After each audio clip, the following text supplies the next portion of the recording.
ನನ್ನ ಬಾಳಿನಲ್ಲಿ ಇಂಥ ತಾಂಡವ ವೃತ್ತವನ್ನು ಆಡ್ತಾನಂತೆ ನಾನು ತಿಳಿದಿದ್ದೇನೆ. ನನ್ನ ಹೆಂಡತಿ ಹಸಿವಿನ ತಾಟವಾಗಿ ಹೊಟ್ಟೆಯ ಪಾಡಿಗಾಗಿ ಮಣ್ಣನ್ನು ಹೊತ್ತು ಚೆಲ್ಲುತ್ತಿರುವಾಗ ಎಡವಿ ಬಿದ್ದ ನೆಪದಿಂದಾಗಿ ನನ್ನ ಹೆಂಡತಿಯ ಕಂಗಳಿರು ಹಿಂದೆ ಈಗ ಗರ್ಭಿಣಿ ಬೇರೆ ಇದ್ದಾಳೆ. ಡಾಕ್ಟ್ರು ಆಪರೇಷನ್ ಅಂತ ಹೇಳಿದ್ದಾರೆ. ಆಪರೇಷನ್ ಮಾಡಿಸಬೇಕೆಂದರೆ ಕೈಯಲ್ಲಿ ಹಣವಿಲ್ಲ. ಇಂಥ ಸಮಯದಲ್ಲಿ ಯಾರನ್ನ ಕೇಳಬೇಕು ಅನ್ನೋದು ನನಗೆ ತಿಳಿದಿದೆ.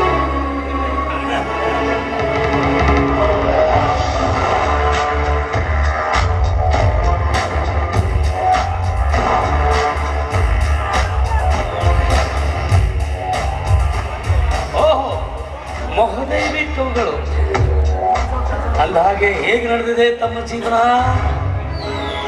ಏಳುತ್ತಾ ಬೀಳುತ್ತಾ ಸಾಗಿದೆ. ನಿನ್ನಿಂದ ನನಗೊಂದು ಸಹಾಯವಾಗಬೇಕಾಗಿದೆ. ನನ್ನಿಂದ ನಿಮಗೆ ಸಹಾಯ? ಏನು ಕೇಳ್ತಾರೆ ಕೇಳ್ಕೊಳ್ಳೆ. ಏನಿಲ್ಲ, ನನ್ನ ಹೆಂಡತಿ ಹಸಿವಿನ ತಾಪ ತಡೆಯಲಾಗಿ ಭಾರವಾದ ಮಣ್ಣನ್ನು ಹೊತ್ತು ಚೆಲ್ಲುತ್ತಿರುವಾಗ ಎಡವಿ ಬಿದ್ದ ನೆಪದಿಂದಾಗಿ ನನ್ನ ಹೆಂಡತಿಯ ಎರಡೂ ಕಂಗಳು ಇಂಗಿ ಹೋಗಿ ಗರ್ಭಿಣಿ ಬೇರೆ ಇದ್ದಾಳೆ. ಈಗ ಡಾಕ್ಟ್ರು ಆಪರೇಷನ್ ಅನಿವಾರ್ಯ ಅಂತ ಹೇಳಿದ್ದಾರೆ. ಆಪರೇಷನ್ ಮಾಡಿಸಬೇಕೆಂದರೆ ಕೈಯಲ್ಲಿ ಹಣ ಇಲ್ಲ. ಯಾರನ್ನು ಕೇಳಬೇಕೆಂಬುದೇ ನನಗೆ ಗೊತ್ತಿಲ್ಲ. ಕಾರಣ ನೀನು ನನಗೆ ಸ್ವಲ್ಪ ಹಣದ ಸಹಾಯ ಮಾಡಿದರೆ ನಿನ್ನ ಉಪಕಾರವನ್ನು ನಾನು ಈ ಜನ್ಮದಲ್ಲೇ ಮರೆಯುವುದಿಲ್ಲ. ಉಪಕಾರ? ನಾನೇನೋ ನಿಮಗೆ ದುಡ್ಡು ಕೊಡ್ತಾ ಇದ್ದೆ, ಆದರೆ ನೀವಂತರೂ ದುಡಿಯಲಾಗದ ಸೋಮಾರಿಗಳು. ಇನ್ನು ನಿಮ್ಮ ಹೆಂಡತಿ ಬೇರೆ ಪಾಪ ಕಣ್ಣು ಕಳ್ಕೊಂಡಿದ್ದಾರೆ ಅಂತ ಹೇಳ್ತಾ ಇದ್ದಾರೆ. ಅಂದಾಗ ನಾನು ಕೊಟ್ಟ ಹಣನ ಅದ್ಯಾವ ರೀತಿ ವಾಪಸ್ ಮುಟ್ಟಿಸ್ತೀರಾ? ಎಲ್ಲಿಯಾದರೂ ಕೂಲಿ ನಾಲಿ ಮಾಡಿ ಆದರೂ ನಿನ್ನ ಹಣ ಮುಟ್ಟಿಸಿ. ದಯವಿಟ್ಟು ಇಂಥ ಸಮಯದಲ್ಲಿ ಹಣ ಇಲ್ಲ ಅಂತ ಹೇಳ್ಬೇಡ. ಹಿಂದೆ ನೀನು ಯಾವ ಸ್ಥಿತಿಯಲ್ಲಿದ್ದೆ ಅನ್ನೋದನ್ನು ವಿಚಾರ ಮಾಡಿ. ನಿನ್ನ ತಾಯಿಯನ್ನು ತೋರಿಸಲು ನಿನ್ನಲ್ಲಿ ಹಣವಿಲ್ಲದಿದ್ದಾಗ ನೀನು ಬಂದು ನನ್ನಲ್ಲಿ ಹಣದ ಸಹಾಯ ಕೇಳಿದೆ. ನಾನು ನಿನಗೆ ಸಾಕಷ್ಟು ಹಣದ ಸಹಾಯ ಮಾಡಿದೆ. ನಿನ್ನ ತಾಯಿ ತೀರಿಕೊಂಡಾಗ ಅವಳ ಅಂತ್ಯಕ್ರಿಯೆ ಕೂಡ ನನ್ನ ಸ್ವಂತ ಖರ್ಚಿನಿಂದ ನಾನೇ ಮಾಡಿ ಮುಗಿಸಿದೆ. ಇದಾದರೂ ನಿನ್ನ ಜ್ಞಾಪಕದಲ್ಲಿರಬೇಕಾಗಿತ್ತು. ಅದು ನಿಜ. ಗೂಳಿ ಬಿದ್ದಾಗ ಆಳಿಗೊಂದು ಕಲ್ಲು ಅನ್ನೋ ಹಾಗೆ ನಿನಗಾದರೂ ಅಂದು ಏನು ಪ್ರಯೋಜನ? ಏನೋ ಪಾಪ ಬಡುವ, ಸಹಾಯ ಮಾಡಬೇಕು ಅಂತ ಇದ್ದೆ. ಆದರೆ ಮಾಡಿದ ಉಪಕಾರನ ಹಂಗಿಸ್ತೀಯ.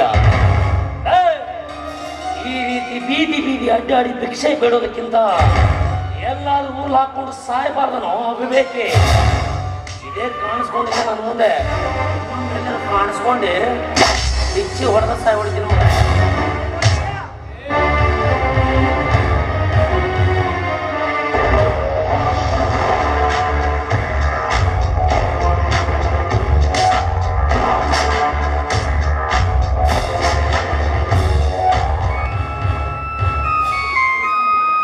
ನಾನು ಇವನಲ್ಲಿ ಹಣದ ಸಹಾಯ ಕೇಳಬೇಡ.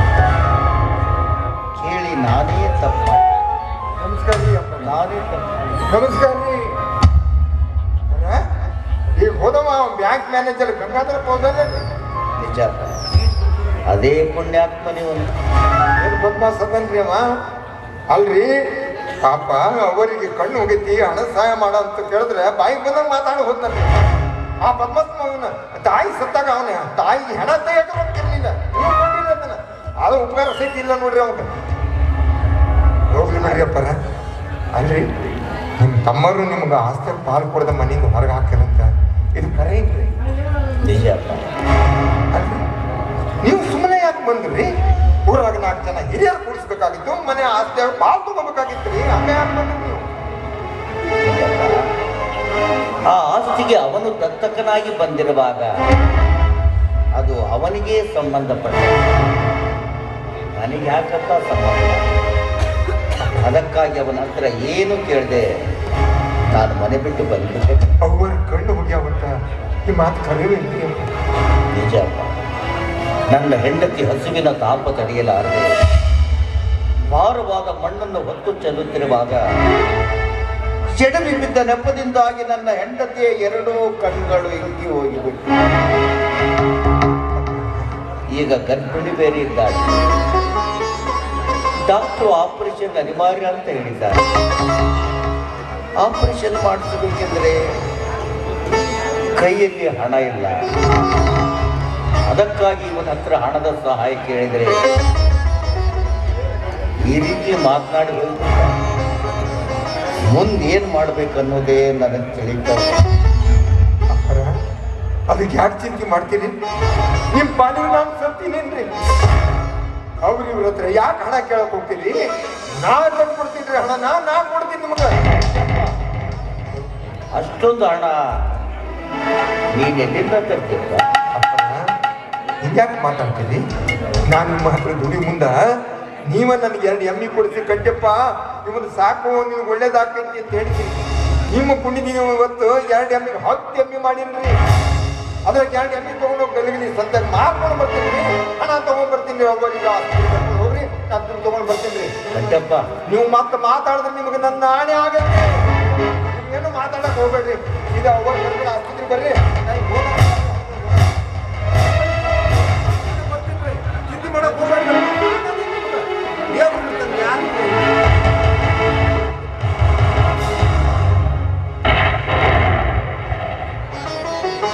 ಕಟ್ಟಪ್ಪ ಎಂಥ ಒಳ್ಳೆ ಮನುಷ್ಯ.